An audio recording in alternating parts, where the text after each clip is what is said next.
السلام عليكم ورحمة الله وبركاته. اللهم صل على محمد وعلى آل محمد كما صليت على إبراهيم وعلى آل إبراهيم إنك حميد مجيد.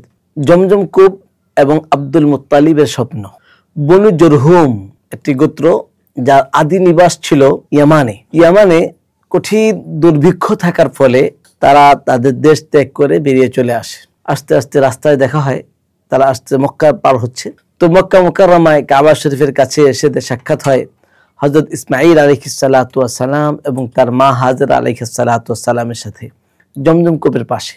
এলাকাটা খুব সুন্দর থাকার কারণে এবং পানি থাকার কারণে এলাকাটা তাদের কাছে ওই অঞ্চলটা খুব ভালো লাগে, পছন্দ হয়। ইসমাঈল আলাইহিস সালাতু ওয়াস সালাম এবং তার আম্মা হাজরা আলাইহিস সালাতু ওয়াস সালাম ওনাদের কাছে অনুমতি নিয়ে তারা ওখানে বসবাস করা শুরু করে। পরবর্তীতে ওই গোত্রে বনু জুরহুম গোত্রের কোন এক নারীর সাথে কন্যার সাথে ওই গোত্রেই হযরত ইসমাঈল আলাইহিস সালাতু ওয়াস সালামের বিবাহ সম্পন্ন হয়। হযরত ইসমাঈল আলাইহিস সালাতু ওয়াস সালাম পরবর্তীতে নবী হন। উনি ওই অঞ্চল আমালিকা এবং ইয়ামানের বিশাল এক অঞ্চল নিয়ে উনি নবুয়ত পান। ইসমাঈল আলাইহিস সালাতু ওয়াস সালাম 130 বছর বয়স উনি হায়াত পান। 130 বছর পরে উনি ইন্তেকাল করেন। ওনার ইন্তেকালের পরে হাতিম কাবা শরীফের পাশেই যেটাকে হাতিমে কাবা বলা হয়, ওখানে ওনার আম্মা হযরত আলাইহিস সালাতু ওয়াস সালামের সাথে কবরের পাশে ওনাকে কবরস্থ করা হয়। হযরত ইসমাঈল আলাইহিস সালাতু ওয়াস সালামের ইন্তেকালের পরে কাবা শরীফের দায়িত্ব ওনার নির্দেশ মোতাবেক ওসিয়ত মোতাবেক ওনার সন্তান পায়দার ওই কাবা শরীফের দায়িত্ব লাভ করেন এবং কাবা শরীফ এবং মক্কার উনি তত্ত্বাবধান করেন। এভাবেই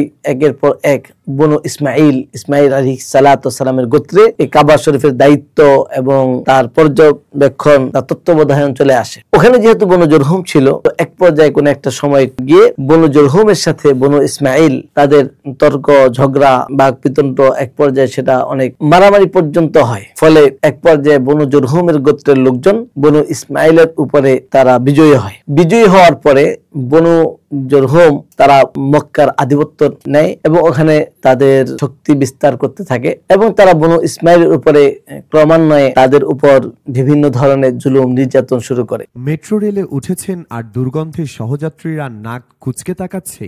আর নয় ভাবনা, মেট্রো রেল মিরপুর 11 স্টেশনের কাছে অবস্থিত মাবি শপের সুগন্ধে আপনার সহযাত্রীরা এবার হবে মাতোয়ারা। চলে আসুন স্ক্রিনে দেওয়া ঠিকানায়।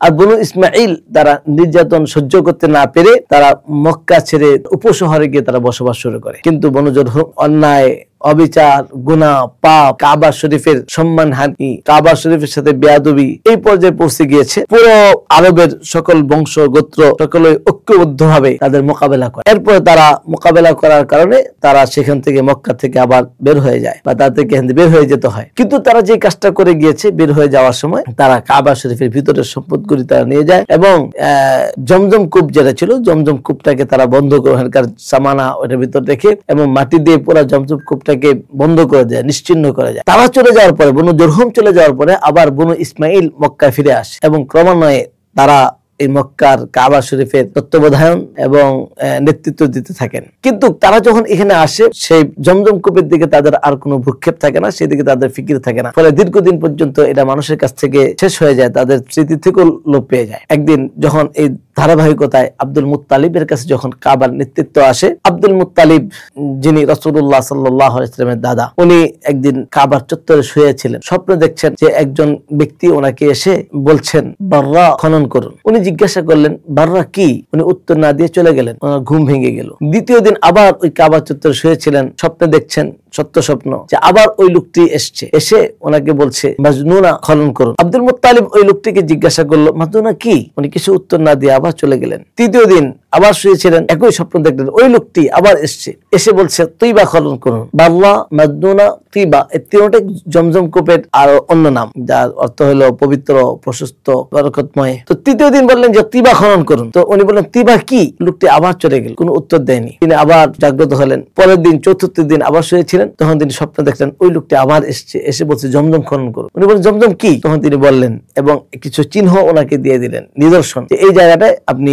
খনন করুন। উনি জাগ্রত হয়ে পরের দিন কুরাইশের লোকজনকে উনি ডেকে বললেন যে আমি জমজম খনন করব। তারা প্রতিবাদ করলো, তারা বিরোধিতা করলো। কিন্তু আব্দুল মুত্তালিব তাদের বিরোধিতাকে উপেক্ষা করে ওনার সন্তান হারিসকে সাথে নিয়ে কোদাল খুন্তি নিয়ে ওই জায়গায় খনন করা শুরু করলো, চিহ্নিত জায়গা। প্রথম দিন দ্বিতীয় দিন, 3 দিন খনন করার পর তৃতীয় দিন পানির সন্ধান পেল, জমজম কূপের সন্ধান পেল। এবার উনি জমজম কূপের পাশে কিছু জায়গা খনন করলো, যেখানে হাউজের মতো করলো, যেখানে পানি উঠিয়ে রাখা হতো আর ওখান থেকে মানুষ পানি ব্যবহার করতো। কিন্তু ওনার শত্রুপক্ষ তাদের সহ্য হয়নি, তারা রাত্রে বেলায় এই হাউসগুলিকে মিটিয়ে দিত অথবা নষ্ট করে দিত। উনি পরের দিন এসে আব্দুল মুত্তালিব আবার সেগুলি ঠিক করতেন। একদিন উনি আল্লাহর কাছে ফরিয়াদ করলেন, আল্লাহ সুবহানাহু ওয়া তাআলা ওনাকে স্বপ্নে দেখালেন এবং উনি স্বপ্নে দেখলেন, ওনাকে বলা হলো তুমি ঘোষণা করো যে এই পানি শুধু পান করার জন্য, এটা গোসল করার জন্য না। এরপর থেকে যারা এখানে নষ্ট করতে আসতো তারা এক ধরনের রোগে আক্রান্ত হতো। এক পর্যায়ে মানুষ যখন রোগে আক্রান্ত হইতেছিল এটাকে বন্ধ হয়ে যায়। এই ছিল আমাদের জমজম পানির এক ইতিহাস এবং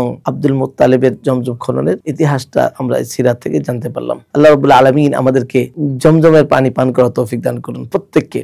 কারণ নবী আলাইহিস সালাতু ওয়াস সালাম বলেছেন, জমজম পানি দোয়া শিখিয়েছেন, আল্লাহুম্মা ইন্নী আসআলুকা ইলমান নাফিআ রিজকান ওয়াসিআ ওয়া শিফাআ মিন কুল্লি দা। রোগ ব্যাধি দূর হয়। জমজম পানি ক্ষুধা নিবারণ করে, তৃষ্ণা নিবারণ করে। আল্লাহ পাকের প্রদত্ত কুদরতি গায়বী পানি, যেটা শুরু আছে শেষ নেই, এর কোনো সীমাহীন, এর চলতে থাকে, হাজিরা পান করতে থাকে, টনকে টন পানি নিয়ে আসতে থাকে, কিন্তু এখনো চলছে ওইভাবেই। আল্লাহ পাকের এটা কুদরত, আল্লাহ পাকের এক নিয়ামত। ইসমাঈল আলাইহিস সালাতু ওয়াস সালামের সেই জ্বলন্ত সেই মুআজিজা। আল্লাহ রাব্বুল আলামিন আমাদেরকে প্রত্যেককে আল্লাহর ঘর জিয়ারত করার তৌফিক দান করুন। ওয়া আখিরু দাওয়ানা আলহামদুলিল্লাহি রাব্বিল আলামিন। আসসালামু আলাইকুম ওয়া রাহমাতুল্লাহি ওয়া বারাকাতুহু।